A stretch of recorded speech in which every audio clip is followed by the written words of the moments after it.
Salut les potos, l'affaire est très grave. On est en train d'aller vers une situation comme celle qu'a connue la Côte d'Ivoire en 2010 et la République démocratique du Congo. Le 9 mai 2025, dans un silence total, les potos, une convention a été signée entre l'ONU et Election Cameroun. Une signature sans débat, sans explication, sans transparence. Une signature qui engage tout le peuple, sans l'avoir consulté. Une signature sans les acteurs politiques camerounais. Mais cette signature, ce n'est pas un progrès.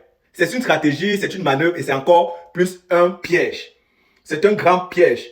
Nul n'aurait été la dénonciation de Maurice Kamto le 14 mai. L'élection Cameroun ne devait pas faire cette sortie. Parce que Maurice Kamto a encore averti dessus, parce qu'il est clairvoyant. Il a dit, ah, pourquoi vous partez signer avec l'ONU? Qu'est-ce que vous faites? Qu'est-ce qui se passe pour partir signer des accords avec l'ONU sans appeler les partis politiques? Parce que si vous voulez signer des accords concernant les élections, vous deviez appeler les partis politiques d'assister à ça et on doit savoir qu'est-ce qui est écrit dans ces accords. Officiellement, cette convention vise à améliorer la transparence électorale. Officiellement. Mais dans les faits, si on va aller au fond, les partis politiques ont été exclus. Aucune communication n'a été faite. Aucun contenu n'a été publié. Alors les potos, pose-toi cette question. Pourquoi signer un accord secret avec un organisme étranger à quelques jours, à quelques semaines d'une élection présidentielle cruciale? Pourquoi signer un accord avec un pays étranger à quelques semaines d'une élection cruciale? C'est tout simplement parce que le régime a besoin d'un vernis. Ils ont besoin d'un tampon de légitimité. Ils ont besoin d'un sceau, un sceau estampillé ONU avec le gros logo bleu. Parce qu'ils veulent couvrir un processus déjà manipulé.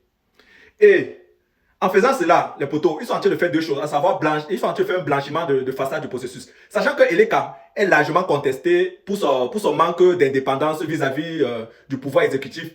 En s'associant à l'ONU, le régime pourrait donc chercher à se donner une caution internationale. Blanchir l'image d'un processus électoral déjà dénoncé par beaucoup de partis, dont le MSC, qui juge cela opaque, truqué d'avance. Vous voyez. Et le deuxième point, c'est faire une neutralisation de la pression internationale. Avec la signature de cette convention, le régime peut prétendre que les réformes sont en cours, ce qui désamorcera des critiques de la communauté internationale.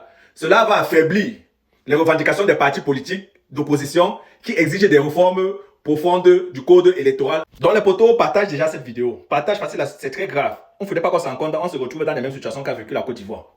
C'est très grave.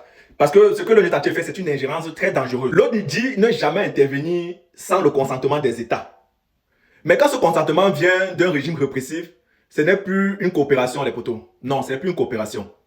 C'est une complicité. Parce que là, l'ONU est complice. C'est une forme d'ingérence masquée. Ils sont en train de s'ingérer dans les processus électoraux d'un pays au détriment du peuple. Quelque chose que l'ONU est en train d'aller à l'encontre. Ils vont à l'encontre de leur principe d'ingérence. Rappelez-vous, quand l'ONU intervient toujours dans les pays, il y a toujours du sang qui coule. Souviens-toi, les potos, souviens-toi de la Côte d'Ivoire en 2010. L'ONU publie ses propres résultats électoraux sans l'accord du Conseil constitutionnel ivoirien. Et quel était le résultat de cette publication? Des milliers de morts, des familles blessées, un pays en guerre, qui ont des séquelles encore jusqu'à aujourd'hui, 14 ans plus tard.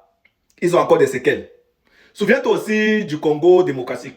En 2018, la MONUSCO accompagne les élections, mais elle reste silencieuse face aux fraudes massives. Le peuple a été trahi, la démocratie a été assassinée, et ils ont mis au pouvoir, ils ont soutenu Kabila. Et au Cameroun, qu'est-ce qu'il veut faire? Au Cameroun, pourquoi il ferme les yeux quand Elekam viole la loi électorale, refuse de publier la liste électorale nationale, interdit de manifester, empêche les réformes, et pourtant l'ONU parvient à signer avec eux. Vous voyez qu'ils sont en train de faire une mascarade très dangereuse. Et c'est le peuple camerounais qui doit souffrir. Partage cette vidéo, c'est le peuple camerounais qui doit souffrir.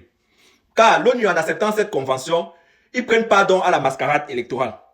Ils légitimisent un processus vicieux. Ils trahissent la jeunesse camerounaise, ils trahissent le peuple camerounais et ils trahissent même le peuple africain. Elle est en train de valider une dictature, les potos. Ça, c'est dangereux. C'est très dangereux. Le Cameroun ne mérite pas une élection volée. Le peuple n'a pas besoin d'un mensonge onusien.